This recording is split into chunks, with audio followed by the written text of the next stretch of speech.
Welcome to Scrum Masters Elite_UK. Sign up to explore the spirit, strategies, and sustainable development journey of rugby teams. The reigning Super Rugby Aupiki champions have announced their squad for the new season. My first feeling was not overwhelmed at their achievements, but a quiet sense of admiration.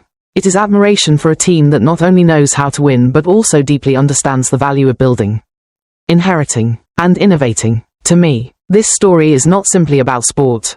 It resembles a miniature portrait of human development, between tradition and the future, between pressure and aspiration, between what exists and what has yet to be achieved.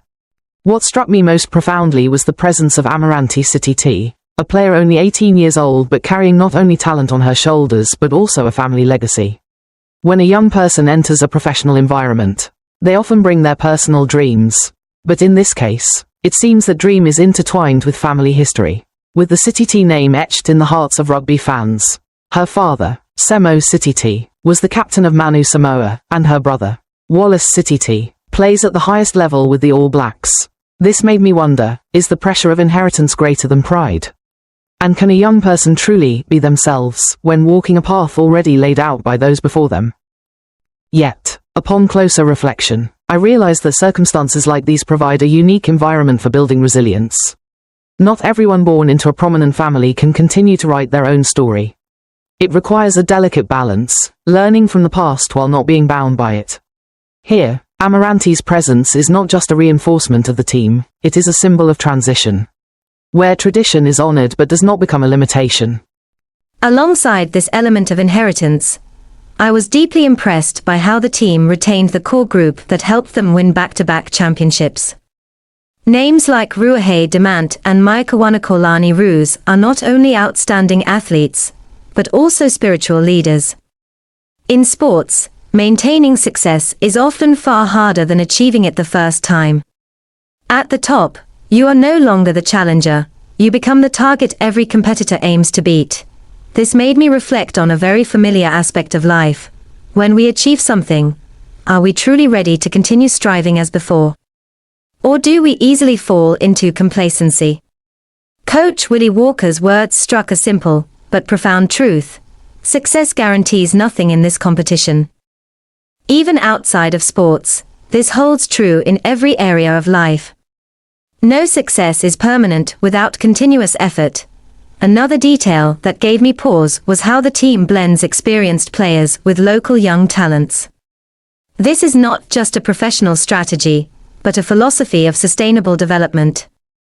When an organization invests in the next generation, it not only builds the future, but also creates an ecosystem where every individual feels they belong. This is very different from seeking short-term success by simply buying stars. From a personal perspective, this is a very clear lesson. Focusing only on immediate results may bring quick success but is hard to sustain. Conversely, patiently building foundations, nurturing people, and developing from within may yield slower results but more lasting success. This applies not only in sports but also in learning, work, and relationships. One of the phrases that stayed with me longest was the coach emphasizing that a single match, even a single point difference, can decide whether you reach the final. At first, it seemed harsh. But the more I thought about it, the more I saw it accurately reflects life's nature. Sometimes, the smallest details create the biggest differences. A timely decision, an extra effort, or a small lapse, all can alter the final outcome. This made me look inward. How many times have I ignored small details, thinking they didn't matter? How often have I allowed myself to slow down, to be a little lazy, just thinking it's okay? But in the context of a short tournament like Super Rugby Aupiki, where every match is decisive, I realized there is no room for subjectivity. And perhaps life operates in the same way. Another aspect I clearly felt in this story is team spirit. When the coach said, "The whole group is very excited, cohesive, and ready to win everything again," I didn't just see a team, I saw a community. Such cohesion is not automatic. It is built over time, through training, matches, failures, and victories alike. This reminds me of the value of human connection.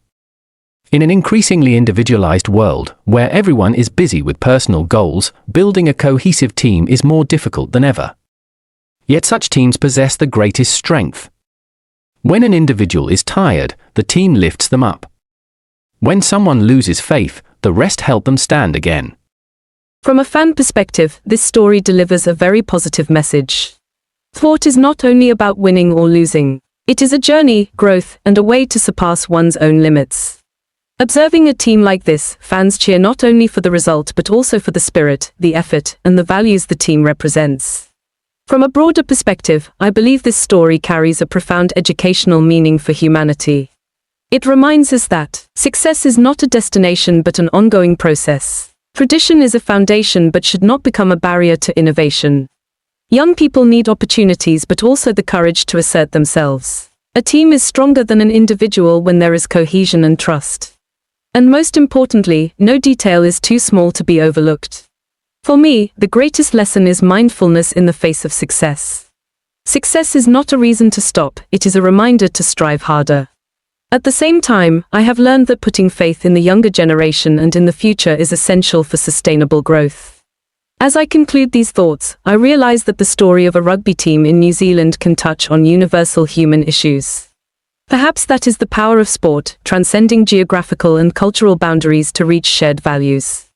And if I had to summarize in one sentence, I would say, a great journey is not measured by how far you've traveled, but by how you continue to move forward, with humility, determination, and unwavering faith. Thank you for accompanying Scrum Masters Elite_UK. Keep believing in the younger generation, team spirit, and the effort behind every small detail.